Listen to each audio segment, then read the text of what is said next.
Hello and welcome to this episode of the Small Axe Radical Short Film Awards podcast. On this episode, we're joined by Hannah Hamalian. Hannah is an artist whose animation and film practice tends towards an experimental and poetic mode of expression. She uses an interdisciplinary approach to aim for the emotional core of an experience and craft immersive space designed for asking questions. Her film The Golden Age, a film about the silencing of women's animation labor in Disney films, is screening at our festival. Welcome, Hannah. Hello, thanks for having me. So I thought we'd start off this interview just by sort of asking you how you came across the stories of these animators and how you sort of came to make The Golden Age. Yeah, so I don't remember exactly when. It was like sometime in 2018, maybe. I was scrolling the internet as you do and stumbled across an article published by Vanity Fair. I think it was published in 2010, so it had been out for a while, and it's called Coloring the Kingdom by Patricia Zone. And it was sort of my first encounter with this history of the department of women who worked at lots of animation studios, though my film highlights Disney specifically, called the Ink and Paint Department. And it kind of just illustrated all of this mostly unknown to me history of animation, and specific as a female animator, I found it very intriguing and interesting. And how did I not know about any of this?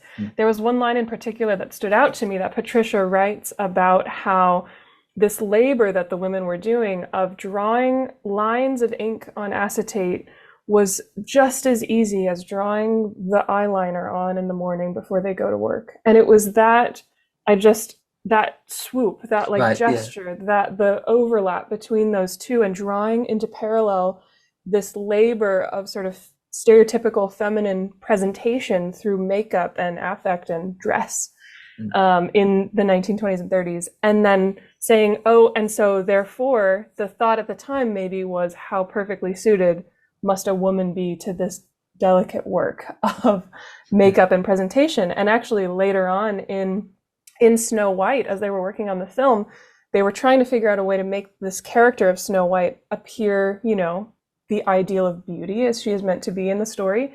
And they ended up literally putting rouge on those cells. And there's some quote from Walt Disney of like, oh, are you sure? We want to make sure it looks great. And the painters are like, Walt, we do this every day. Like, this is our field. Leave us alone. We know how to do this. So that for me, yeah, there's a lot of tension in emotionally, it feels like history that is sort of like, some of the reactions I've gotten to the film is like, oh, such a bummer. Like, how really Disney too? Really? Like, we know these histories, but there's also lots of stories of resistance in that, and the women kind of reclaiming their space as they were there. So that is the 10,000 foot view of kind of how I started and some of the things that I have loved about working on the film.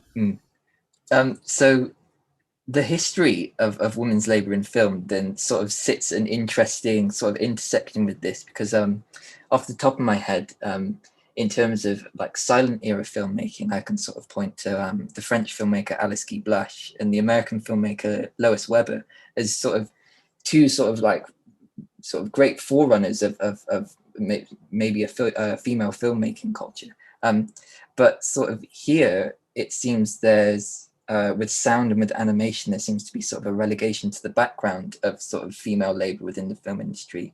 And I was wondering if this is something that with sort of your knowledge from this film, you can sort of elucidate for us, please. Yeah, so I think there's this labor that was kind of hidden and silenced with the actual like artistic creative production that the ink and paint department women were working on, which they were referred to as the ink and paint girls, as you hear in a short voiceover in the film. So there's an infantilizing happening. Of course, women don't do creative labor, like they're actually just girls. They're, you know, Mm-hmm. it's in adding to the long history of just viewing women as, you know, the secondary and childlike. And then there's also, at the same time, ironically, women who are being put as these beautiful objects in the Right. center Yeah. of the film. So they're allowed to be out front when they're beautiful and silent and Mm. speaking the words written for them by a Yes. man. And that's another, there's so many ironies about how Disney as a company, which, by the way, I love Disney films. Like, I grew up Mm. watching Disney cartoons, and so I hold this film as both a critique and also sort of a looking deeper at something I really care greatly about. I'm holding those two things in tension, which I think is really important. But so we've got this tension of, yeah, women are totally non-valued for their creative labor and also kind of the center of this. And these stories are based on fairy tales that are supposedly kind of putting young girls at the center of the story. So it feels like we're telling stories about women or for women in some way, but it's really kind of twisted and manipulated in a way.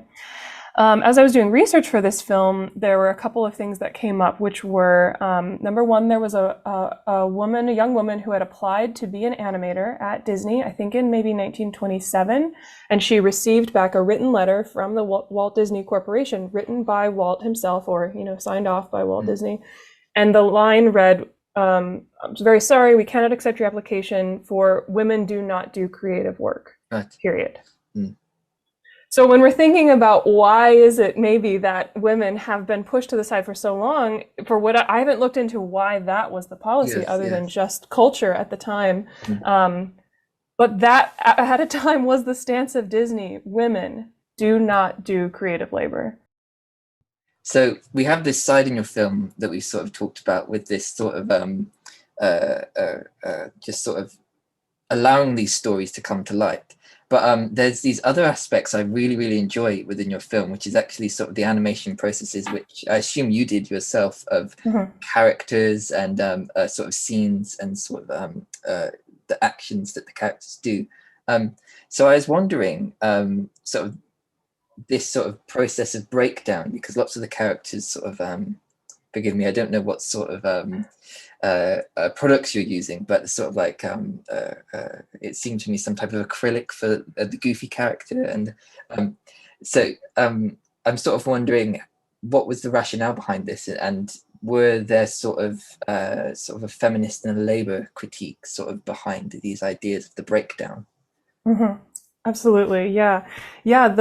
The pieces in the film that sort of looks like the animation is going off the rails are pieces that I animated on sheets of acetate, not with the same materials that the women at Disney used, but with, yeah, sort of an acrylic and ink outlines. And it was important to me to engage with that process myself, to try to, not to put myself in their shoes necessarily, but to actually encounter not just, I tend to get really like, oh, labor and feminism and patriarchy and all those big words, and I tried to, okay, I need to bring myself back down to actually literally this one frame of animation. Yes.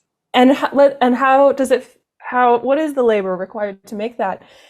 It is very difficult to do this style of animation well, and I actually decided to leave in some of my like half-hearted attempt, or my like half-capable attempts, because I wanted to highlight the excellence of the actual frames that they animated. So there was a desire on my part to engage sort of performatively with the same labor practice that they were using, while simultaneously being told like this is not creative work, and try to wrap my head around that.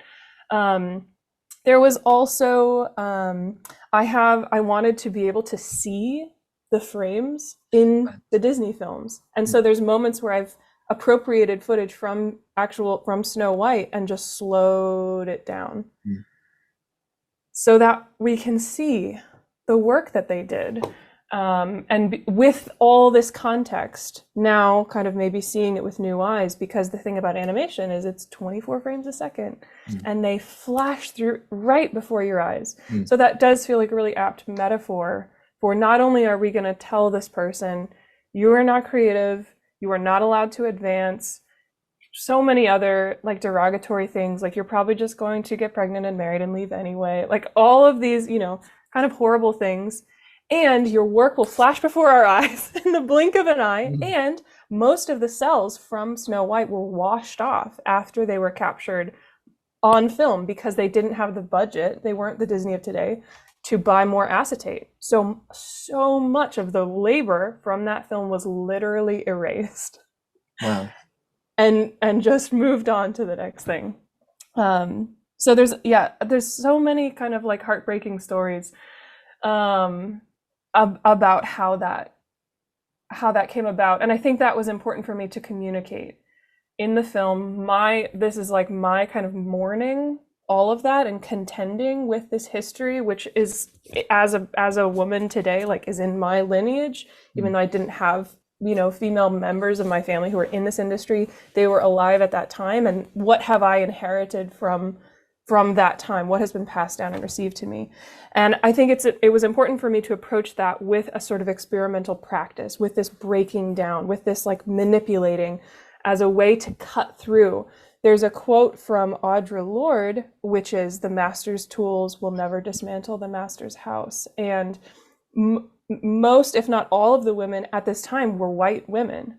There's a whole other racial aspect to what was going on in the animation industry at this time that I didn't feel was appropriate to get into for an 11-minute film. I'm thinking one day I might be able to expand this into something a bit bigger and then can hopefully go into more of those facets of it. But I wanted to be inspired by sort of contemporary Black feminist approaches using intersectionality and trying to use that. Okay, I'm never going to be able to truly get at what it means to both critique and honor the legacy of this labor with kind of conventional means of storytelling or short film production. And so let's tear it apart, let's pull it into pieces, let's stitch it back together.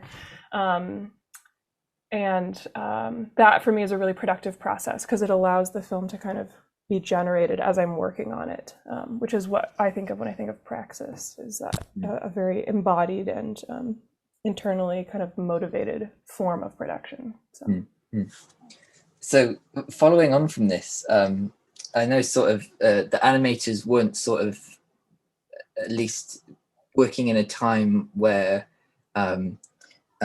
you had sort of like a movement of feminism. I believe second wave feminism was 1960s roughly, and first wave sort of suffragette era, at least over here in the early 1900s. So they're sort of in a middle period. But I was wondering sort of within this sort of